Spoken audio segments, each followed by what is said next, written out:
Last time, we managed to turn our Going Merry ship into the start of our first little building for our settlers. We've got in those foundations and we've got our first walls on there. And today, our aim is to try and get the outside complete, ready for our interior in the next one. I'm Josh from Bricks and Kin. Let's build. Okay, so as I was saying last time, one of the problems with the Going Merry ship is you don't get a lot of regular bricks with it. So this is going to be quite interesting. In these older buildings, they would need some sort of heat source. That would be really important for cooking and for heating. So I'm going to get some sort of fireplace built in there, and then we can build things around it and bring our walls up around it. Now our fires are those old fires. They're usually quite big and they're made out of stones. So we're thinking things like greys. We're thinking things like tans. Now to help us with some functionality in there, I'm going to use one of these light bricks. And you can get these from Bricklink, things like that. They often come in these sets, especially the Halloween promos, things like that. Hopefully, it'll help add in a little bit of lighting effect. Everyone loves a little bit of lighting in their Lego set. These fireplaces, typically, they're quite big. They come up and then everything gets built around them. They were the centerpiece of the house. We need to have it lighting from underneath because that's where the coals would be, those hot coals. First time I've actually tried to integrate a light brick into a MOC. It's a very bulky component, isn't it? I'll put some of the stone-like material down the bottom, and for that, we go back to things like our grey. These are the sort of trans-orange bricks that I have. Of course, we've got our traditional flame here as well. So these sort of things.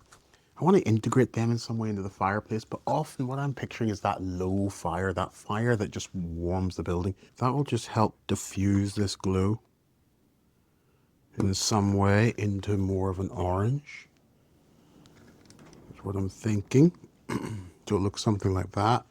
And then I'm going to have to come up with some way to simulate small bits of coal. And then what I want to do is get these flames like this. I want to get this flame to lift up the way, so I'm thinking that somewhere behind here that's going to need to be there. There we go. So I've just got that sitting like that there. See that? So that is sitting that way. So I'm just going to put a couple of small coals out in front and just use 1x1s for that. 1x1 round pieces. Just adds a bit of depth on there for the fire while we figure out how to layer it up. When you look at that chimney, it generally has a mix match of that sort of light bluish grey and dark bluish grey. Maybe even a bit of tan and dark tan in there. Maybe the anchor chain, maybe that could act as a sort of guardrail. And I'll just put these snot bricks in the front.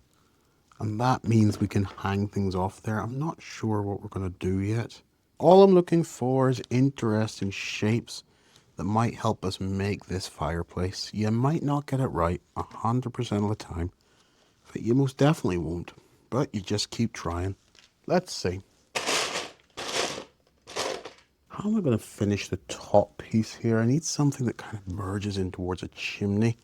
What we'll do is just put down some pieces here just to make up this chimney. Okay, so that's now a little fireplace put in there. I've left a little stud because I think we might want to add something on there potentially, maybe to rake the coals or something. The reason this is not fancy is because it's an early fire. They were built right onto the floor.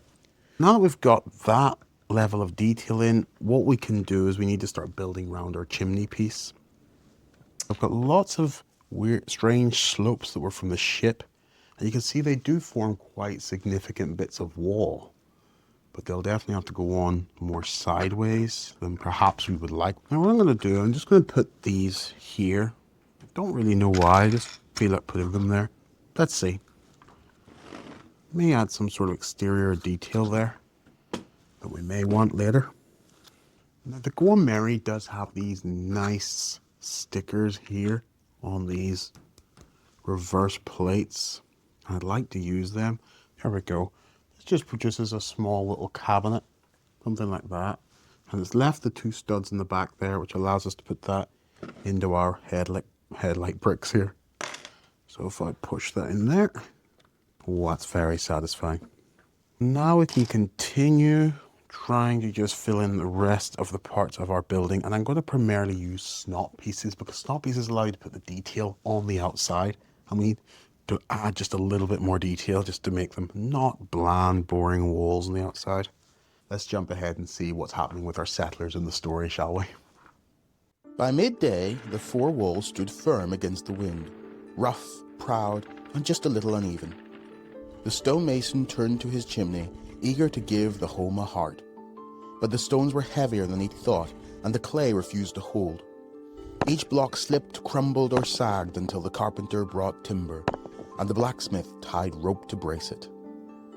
Together, they worked in rhythm. Clay, stone, rope, until the wall finally held fast. So now we've managed to put build our walls on all the way up to our roof. And what I've done is I've left some smooth pieces for the tiles. The reason for that is we're going to want some sort of roof that detaches like most modular buildings so we can see inside this. Believe it or not, even though it's small, this is our first modular building in our city. Now we know that from before, from episode 1, we showed a lot of the already pre-built Lego ones. But this is our first one that our settlers have built. So be proud of it. When you're building your first MOC or your first modular, just don't be too harsh on yourself. Enjoy the build. They'll get better with time. Mine certainly will. What I've done here is I've just built it up using parts of the ship that were already there.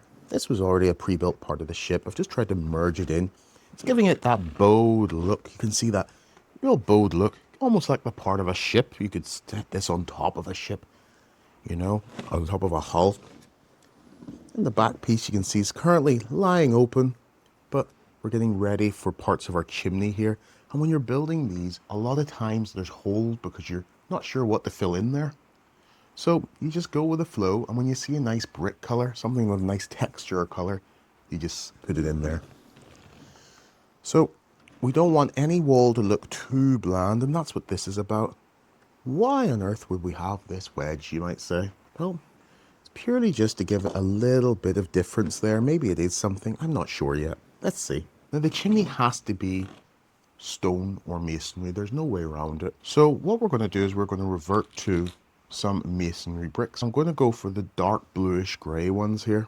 And the reason for that is because there's kind of a dark bluish grey accent going through the whole thing here. Don't be afraid, like I said, to use different styles and tones of greys. It's not going to be all uniform. It shouldn't be uniform. Otherwise, that would be really boring. Look at these interesting pieces. I'm going to go, the ones we built our wall with, I'm going to put 2 of them on because I need a plate just to level that up. And this is an interesting part, so why not use it?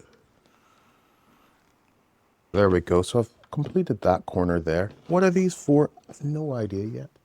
That's the beauty of it. We can attach something to it after. We don't have to have it all worked out. But I think what we want to do is we want to get some rounded pieces in here. There we go. That'll just add a little piece of texture in there. And then I'll just bridge this back up to match that. The next thing to do is to try and tie this all up in this. And this has really stabilized these walls now. A lot stronger suddenly. What we'll do is we'll do masonry and bring it up, getting ready for our roof, which will probably be the next time when we do the roof and the interior of this little house. So while we wait for that, why don't we check back in with our settlers and see how they're getting on. As dusk settled over the bay, the settlers laid down their tools. The stonemason brushed the dust from his hands while the chimney's first smoke curled into the night.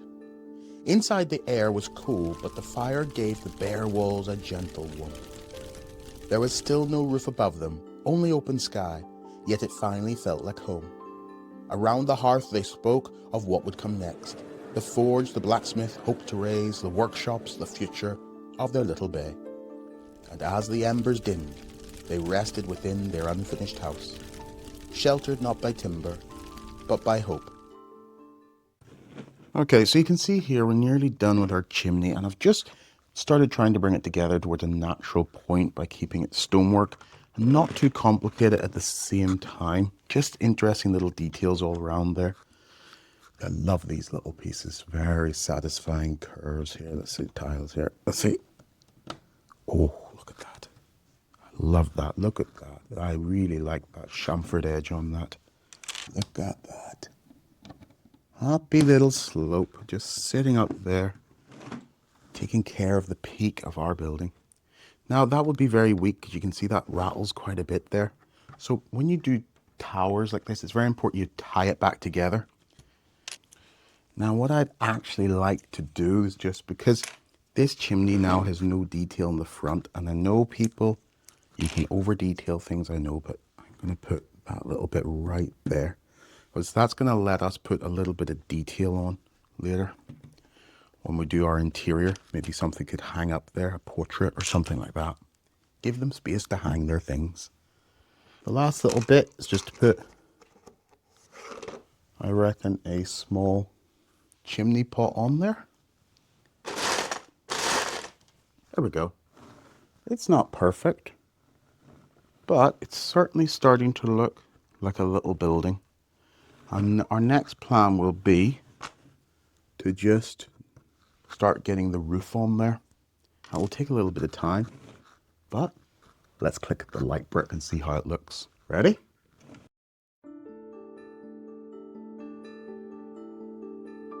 It's very cool.